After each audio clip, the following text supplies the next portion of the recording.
Hello, welcome to Jadekind Gaming. My name is Adam. Today I will be doing a flip through and review of Dungeons & Dragons Strixhaven, a Curriculum of Chaos. This is our third Magic setting for D&D. And it is set up as a mage's school. So let's start taking a look. So,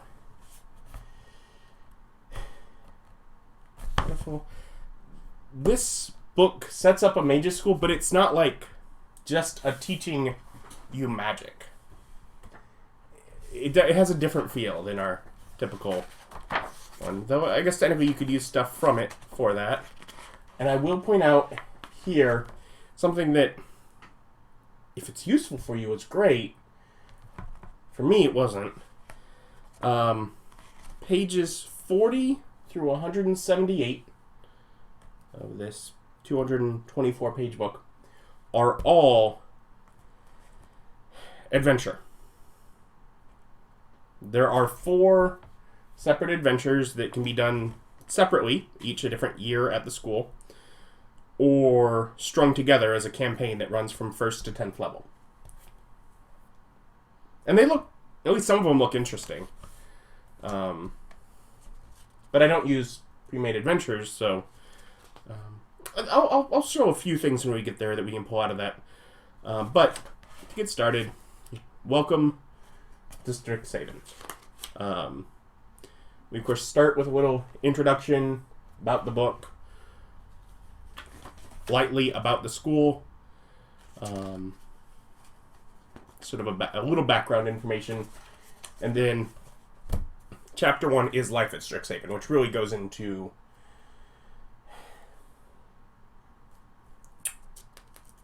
the information at the school to be able to just run a game that takes place in the school or at the school, which this is useful for me, because in theory, if we get enough of these settings, I might eventually run a Magic the Gathering game, in which case they may visit Strixhaven. I just wouldn't run a whole campaign there.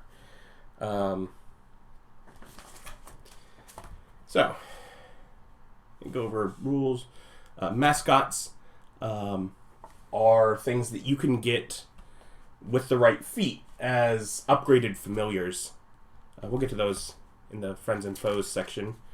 We get sort of a campus overview, and the campus is divided into 5 or 6 sections, a central and then the 5 campuses. So, central campus, which is like first years before you are belonging to a particular college, a particular group. And they have little maps of each, which are very abstract maps, but they give you a feel for the area. And they have a few locations. And then we get to our first school, Lorehold. Lorehold is the College of Archaeomancy. It's archaeology. Lorehold is history majors. You got your history majors, and that's Lorehold. And I guess I'll show for each college, they have the philosophies. They go over the 2 disciplines, the 2 like lead factors in their studies. So, for example, with our history majors, it's order and chaos. Sure. We get some example scholars and whether they follow the principle of order or chaos. We get certain named faculty, and we get, with our little map of this separate campus for Lorehold, we get a few key locations as well. And then we move on to the next college. So just a few pages, going briefly through each one. Prismari, College of Elemental Arts, is for your art majors. And their principles are perfection and expression. But these are the art majors. Of course, we have a little map for that. We have Quadrix, College of Numeromancy. These are your math majors. They study mathematics. Again, map. We get Silverquill is the College of Eloquence. With Shadow and Radiance. Oh, did I say? I feel like I forgot in the previous one. Theory and Substance for our math majors. Silverquill is Eloquence. They are your English majors, whether public speaking or like creative writing, whatever, those disciplines. So you got your English majors with Shadow and Radiance as the principals, and finally Witherbloom, College of Essence Studies. These are your biology majors with Decay and Growth as our options. So yeah, we get the introduction, little information, a map on each of the colleges as well as just the central campus, and they give their fancy terms to it, but you got history, fine art, mathematics, English, and biology. You have 5 focuses there, and that just break it down into that to decide what kind of character you are. And then we get to one of the best chapters, Chapter 2, Character Options. So, starting off, we get Alan, which they have to take a giant section to explain how to create a character because they've taken a bunch of stuff out of the race option and just made it generic. We're not going to decide how long Owlin lived. They're like a human. It's the same. Same height and weight that humans do, even though you're a bird, so you're probably lighter weight with hollow bones, and even though you can choose to be small. Lazy. But still, Alan looks like a cool race. They get dark vision. They get a choice of medium or small because there's a variety of different sizes of Alan. That works. They get flight, equal to your walking speed, so 30 feet, as long as you aren't wearing medium or heavy armor, and silent feathers, proficiency in stealth skill. So, just cool bird race option that doesn't have talons, but instead gets things that I find more useful. The idea with a character is that technically at the school you do not choose your college until your second year, but they have tied the colleges into backgrounds with and they explain stuff in it, but it's like the idea of you're preparing, like you know what college you want to go to before you go to the school. You're gearing up towards it. You're not really deciding in that first year. You're prepared. You have things in your life that you're like, I want to go in this direction. And as such, you choose what college you're focused on. So we get Lorehold, again, history majors. They get history and religion. And basically a lot of them get bottle of black ink pen, school uniform, and then a few miscellaneous things to help fill in the college. But you get that. Let's look at Lorehold as an example for what the others have. So you gain the Strixhaven Initiate feat presented later in this chapter and must choose Lorehold within it. You get a feat as your background feature. That's a more powerful background feature than any of the other backgrounds. I like it better. I like the idea of a background just giving you a feat. That seems more fun than a lot of the normal features. But anyways, so there's that. In addition, if you have the spellcasting or packed magic feature, spells on the Lorehold spell table are added to your spell list for your spellcasting classes. So you get extra spells on your spell list if you can cast spells. And then it gives you sort of an idea for how to customize, like in this one, your spells might create scrolls, displays of golden light. You might use a tome or a scroll as a spellcasting focus. Just ways to flavor your spells to make them seem like related to that type of magic. And then some ideas for building a character, including personality traits, and a small list for each college of trinkets. So instead of having a giant D100 chart for trinkets, there are 5 D6 charts for trinkets. Just little things that kind of relate to the college. Again, we get that for each of the different colleges. So each one has its own little thing, and each one basically works the same way and makes you take Strixhaven Initiate feat, which, when you choose that, you get basically 2 cantrips from a list. I think they're each of 3, and a first level spell that you can cast once per day, and then you can also use spell slots to do it.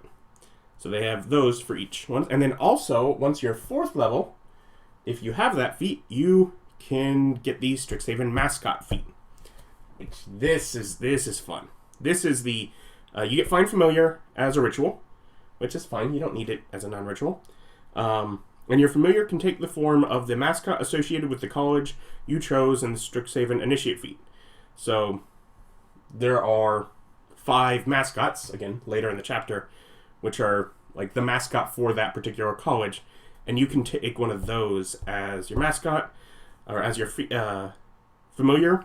So, and those are some cool options, some definitely more powerful options, particularly because when you take the attack action on your turn, you can forgo 1 attack to allow your mascot familiar to make 1 attack of its own with its reaction, and if it's within 60 feet of you, you can teleport as an action, swapping places with the familiar.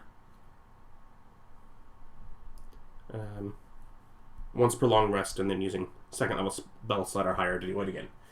So it's got some cool features for using the mascot as your familiar. There are also 5 new spells. Silvery Barbs, Borrowed Knowledge, Kinetic Jaunt, Vortex Warp, Wither and Bloom. And basically it is just 1 new spell for each of the 5 colleges, just to kind of fit their flavor. They're added to class lists. They're also in the background feature that gives you the spells onto a spell list. They're also in there. They're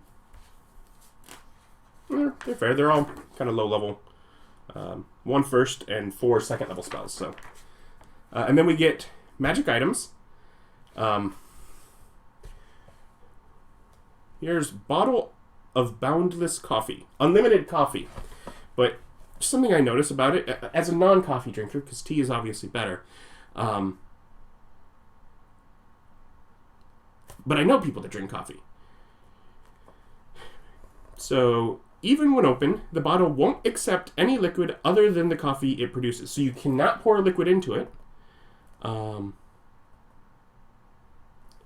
Each time you...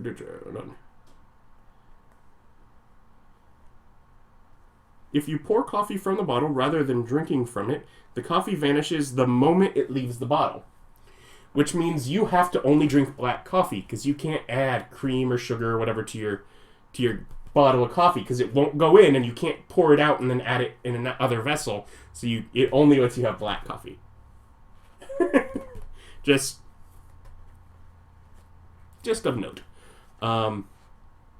There's a few different kind of magic items in here, but one of note is the primers, because there's 1 for each of the colleges. So for example, again, we'll use Lorehold. The Lorehold primer is a magic textbook created at Strixhaven's Lorehold College. 3 charges, regains 1d3 expended charges daily at dawn.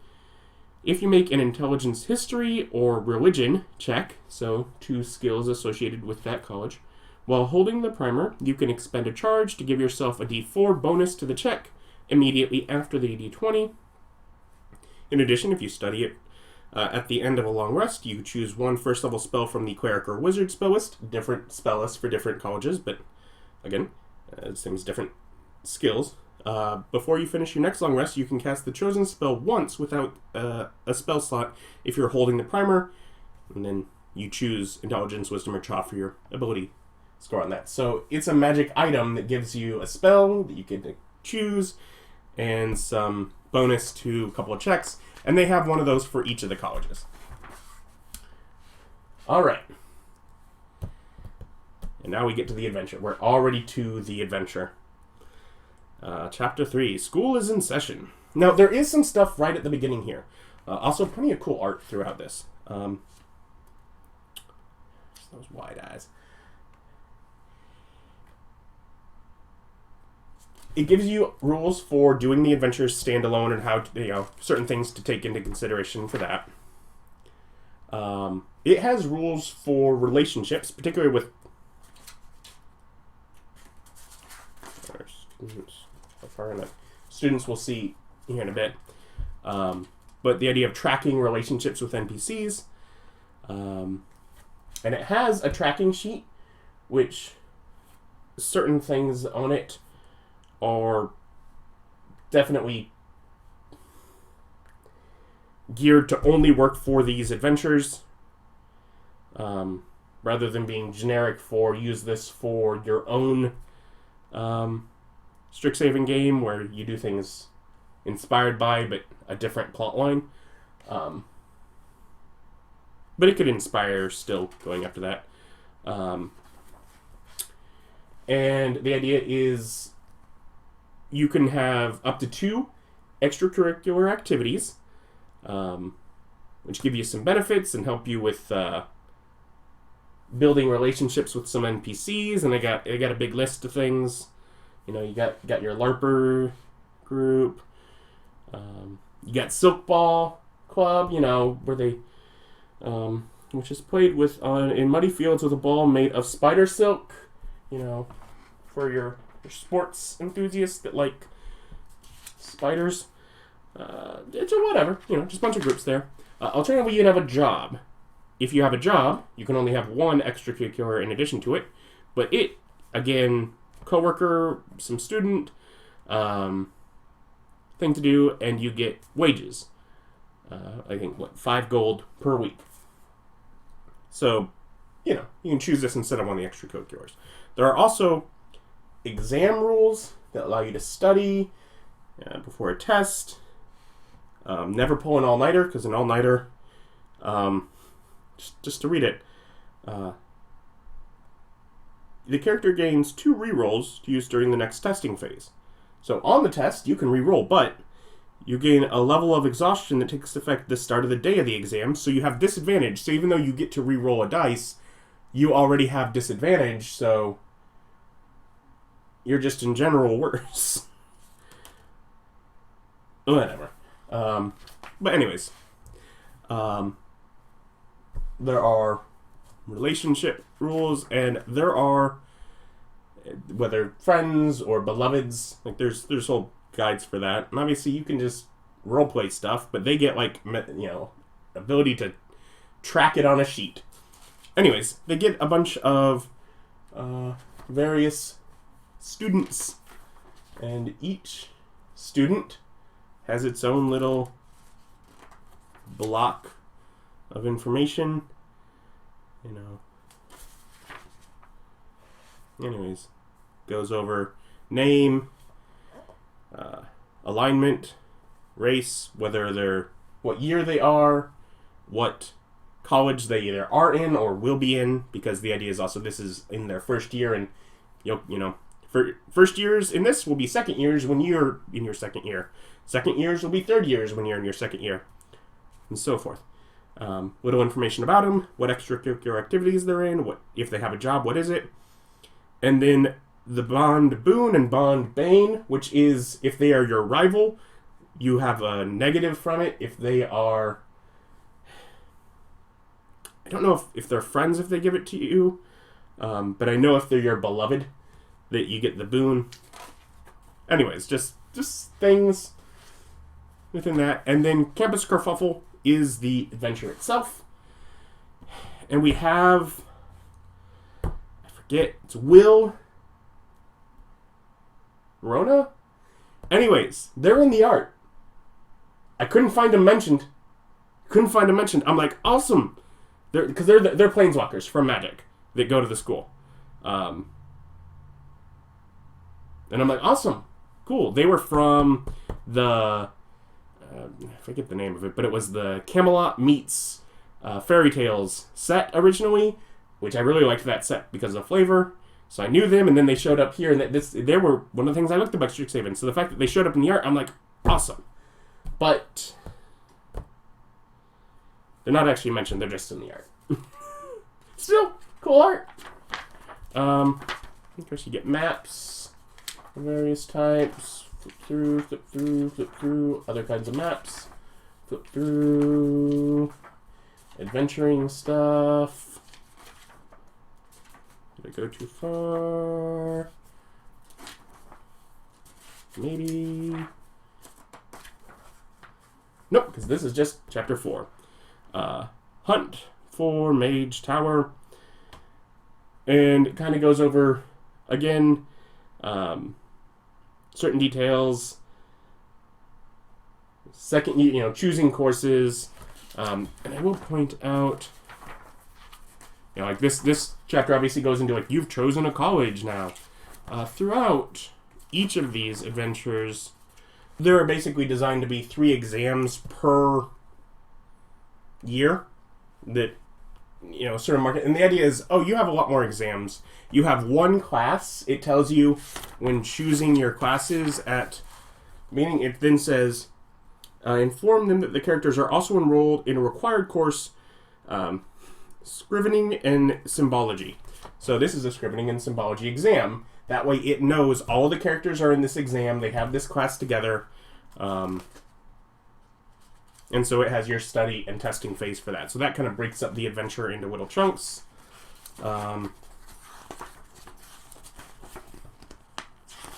Anyways, lots of stuff. And maps. Again, point is, these are adventures. If you run adventures, cool. If you don't, I don't really want to spoil the adventure, and I don't read them in full because I don't run them. This one seemed cool. The Magister's Masquerade. Again, lovely art in the book. And it goes into the idea of, there's this masquerade ball, and there's, right here at the beginning, a mask charm, which is like, what you can use it to cast Disguise Self, but you can also use it to cast Disguise Self for 6 hours once. And the charm goes away once you've used it that.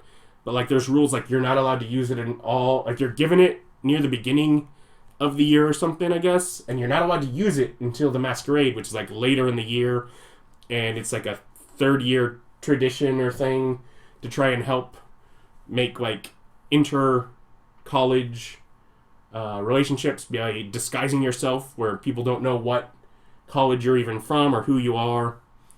It's a masquerade. But anyway, so that's a cool idea for something to focus on. Obviously, there's adventure going on in the background, but a cool thing to be like, here's the exciting school focus part, is setting up for and having this dance. I don't know. It seemed interesting to me.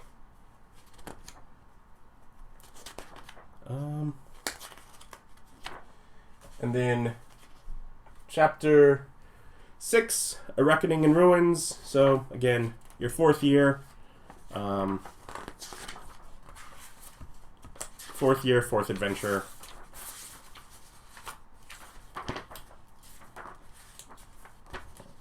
Lots of art. Just quickly flipping through. Maps. Even if you just want to steal maps for certain things.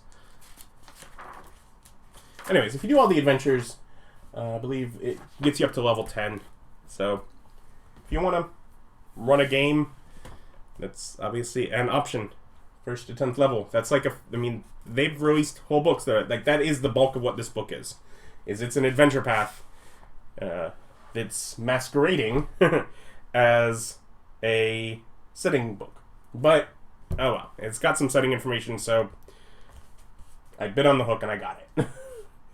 Then we get Friends and Foes as chapter 7. We got some cool magic beasts.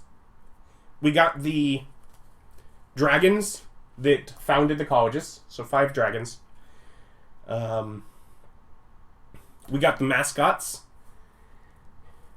so which are particularly useful if you get those feats to get upgraded familiar. Otherwise, we end up with cool mages, like interesting power mages for mage students and mage professors. There's a bunch of those in here. So, going through, and like I said, there's magical beasts that are tied into the setting and world. there's oracles, and oracles travel in time when they die or something. Whatever. So, beasts. And we got mascots. So, our elemental mascot, which has a death burst for your familiar. You get the dragon that founded Witherbloom. And each of the dragons, it has a class. They're up in the 20s challenge rating. We got some legendary actions, and we got some special things that they can do. I think all of their breaths do double types of damage. Like this one deals necrotic and poison damage. Because again, ultimately, each of the colleges is based on like Magic the Gathering, so it's based on 2 different colors from the 5 Magic colors. Magical creature, clockwork archivist, so clockwork robot thing to help with the library. Or magic creature. We get a first-year student, so just a generic student who's just starting out. Nice. Challenge 1/2.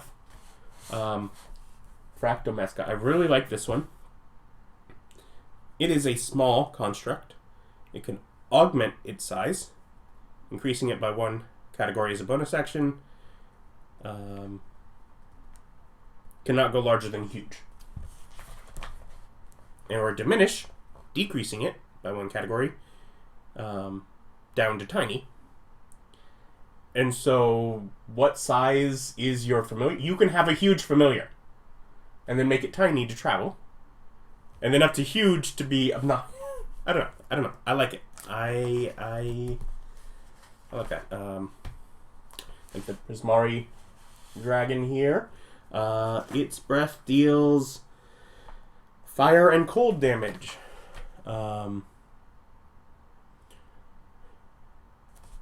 Another magical creature of the swamp. Inkling mascot. With its ink spray, and shadow, stealth, and amorphous because it's an ooze. It is a floating ooze as your familiar. And then here's the first one where you get the scholars, which is to say apprentice and pledge master. So these are lower and upper classmen. And in addition to having, a few spells, they build them with special abilities. And a lot of the abilities have, like Lorehold is history, so they have reduced to memory, learn from the past. Then we get the 2 professors for the 2 different types. Order and Chaos were for Lorehold, so we have those. And they have, Spectral, Scroll, Weight of History, Arcane Stasis, Voice from the Past. Their abilities are like named things that aren't necessarily always like tying right into general fantasy, but very much setting in this sort of a little technical fantasy, it feels. We get Mage Hunters, which you've probably seen in some art. But again, Magical Beast.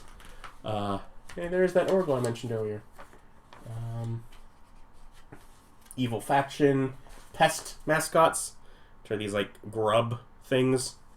Yep. Again, scholars, so each one has 4 for each college. The apprentice, the pledge master, and the 2 different types of professors.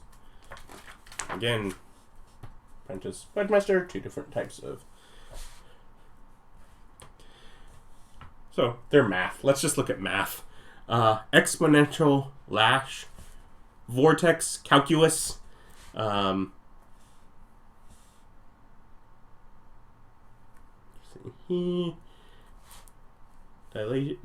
Dilation, Overriding Theorem, Divide by 0. As a reaction, you could divide by 0 twice per day.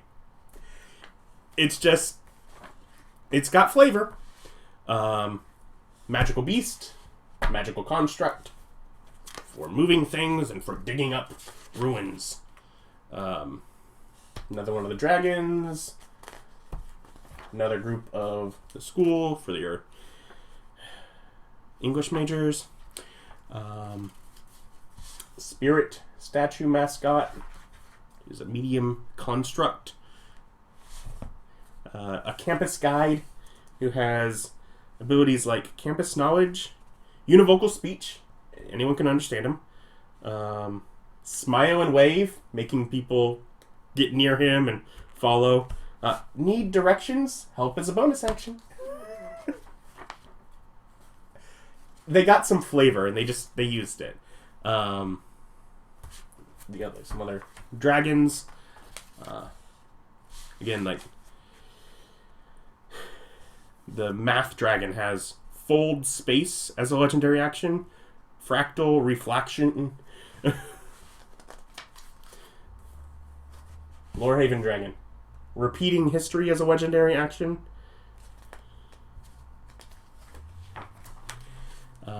More of the scholars, which the scholars could just be really used also as if you want to have casters, mages. Like these ones are druids. It says right here, they're a druid. But if you want to have mages that do not just rely on the spells, but they just have interesting things built into their stat block and variety, this seems like a really good choice is just to pull these. You just end up with a variety of casters. Now we get the campus map, and out of the back pulls back of the book. Fold out map.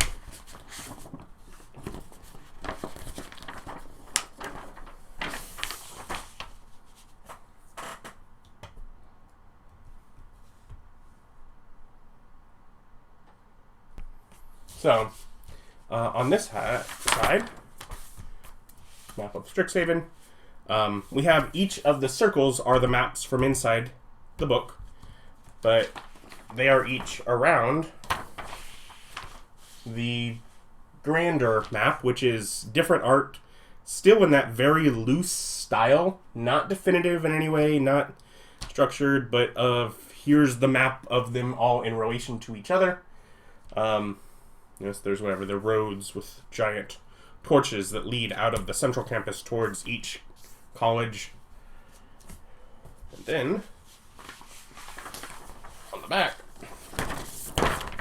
are just some small, probably the same size as in the book, but prints of the variety of the maps that are in the book itself, in the adventure. I think it said that it focused on ones that you may likely go to more than once. So, just a selection of maps, because why not? And I like them putting the poster map in the back. It feels good having the poster map in the back of the book. It is a fun thing to have, in the same way that I like having maps for the games that I run, and I like to have it, if I can, like a physical thing that my players can have. Well, this makes it where if you're running in the setting or world or adventure actually presented, that you can have it without doing the work. I like doing the work, but not everyone can or does. And so this way, people that aren't doing that still have that physical thing to put in front of the players. Just in general, like, if I were running in the setting, or particularly running the adventure in here, when not having a battle map on the table in front, it would be nice just to set this map on the table in front. It would...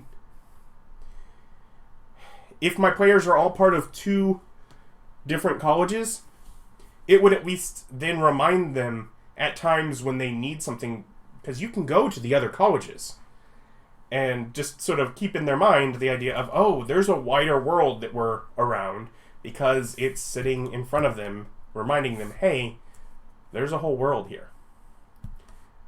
In this case, a whole grouping of college campuses. Overall, I am a little sad that so much of the book is adventure path. I would like more, but for what I would be likely to use this magic setting for, I do feel that I got everything I need within it. I don't feel that I was lacking. Like, there's nothing I can think of other than maybe information on the Planeswalker siblings that are just in that piece of art. Other than that, there's not, like, things that I'm like, oh, why didn't they tell me about whatever? Again, it's not necessarily a setting I knew a huge amount going in, so I didn't have huge expectations, but in general, I feel like I have enough to put in an adventure here. A few other things from the settings, like, for example, just the sample NPCs. If I'm running in that, I can pull out sample student if I'm running an adventure that goes to the college and they just stop some student to ask them something. I can just flip to these pages and be like, yeah, Mina Lee, lawful good human, second year. His greatest love is the use of language. Ooh, fun. Super cool. And quickly have a character. So there are some things that I from it. But obviously, yeah, the adventure section is not the most useful for me. But again, with the magic settings, I collect them because I hope that we get enough that eventually I feel like, oh, I can really do like a planeswalking campaign. And that'll be fun. Maybe someday. I will link where you can pick up Strixhaven, a curriculum of chaos online. If you have any questions about it, feel free to ask down in the comment section below. Give the video a thumbs up. Thank you for watching. Subscribe if you're not.